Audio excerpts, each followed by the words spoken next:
Hey YouTube, today we're going to talk about wheel fitment and tires for your Gbody. So on a normal Gbody, the standard wheel backspace, which is usually from the hub or the front of the rotor to the tire, is called the backspace. And so usually on a Gbody, 4-inch backspace is the perfect wheel placement from the rotor slash hub to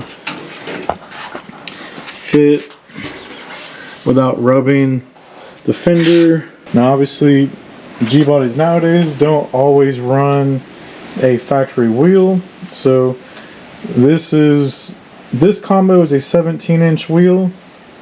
This is a 17 by 9.5. Now obviously you can use a 10-inch wheel. You may have to adjust your suspension a little bit to get it to fit. Obviously a nice lip. And the tire we run on this is a Kumo.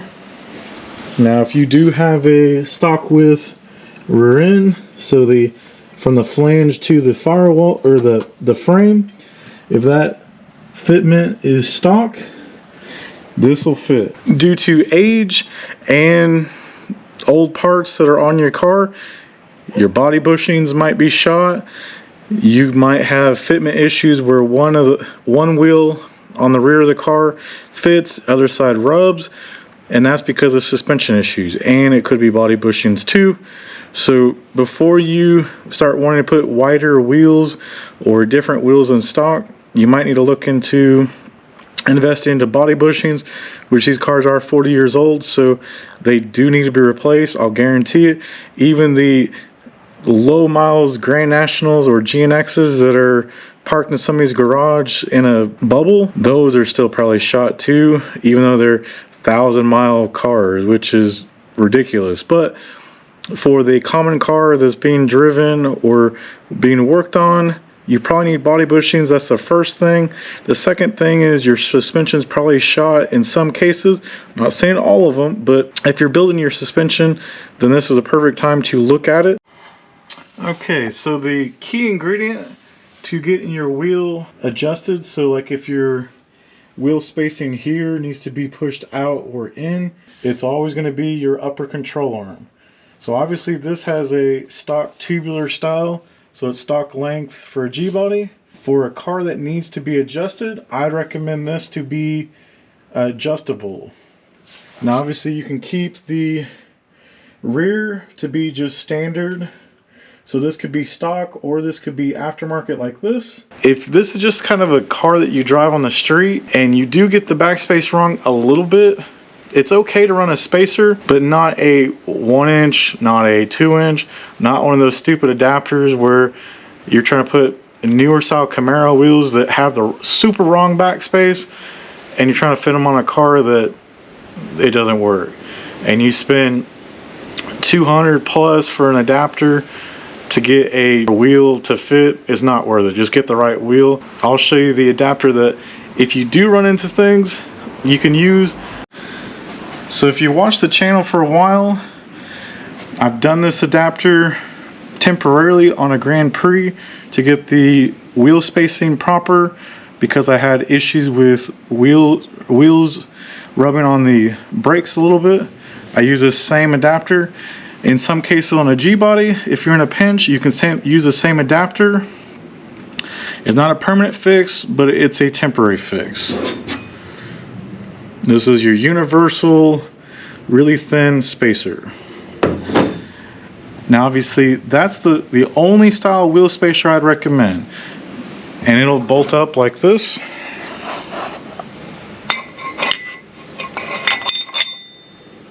Now obviously this is not a hub centric, so the hub center of it doesn't center it. So like if you don't tighten your wheel up, you may get a little bit of chatter due to this is not a hub centric, but if you tighten your wheel up properly, it'll fix it.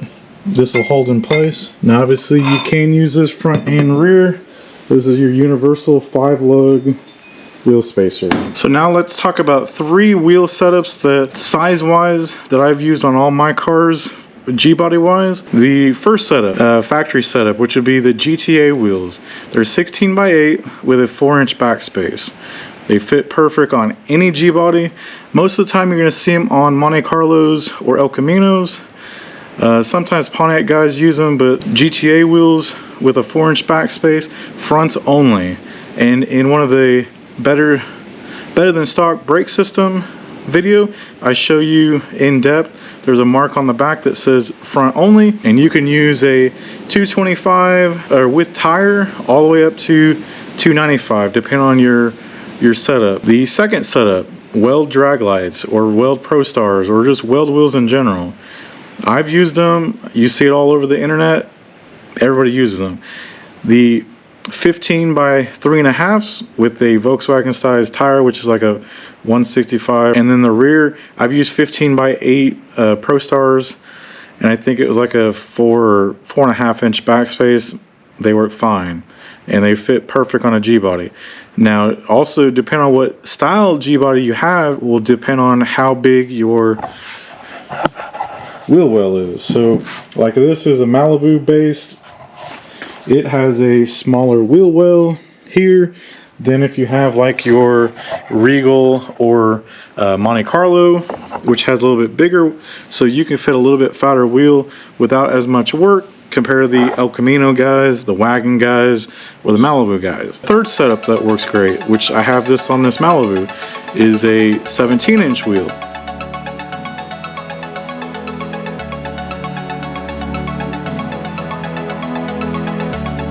Three setups that work great, and you won't have issues with rubbing. Now obviously if you go with 18s or bigger, for me I like the G-body parts where they make the Grand National replica wheels, which are the 18 and 19-inch wheels.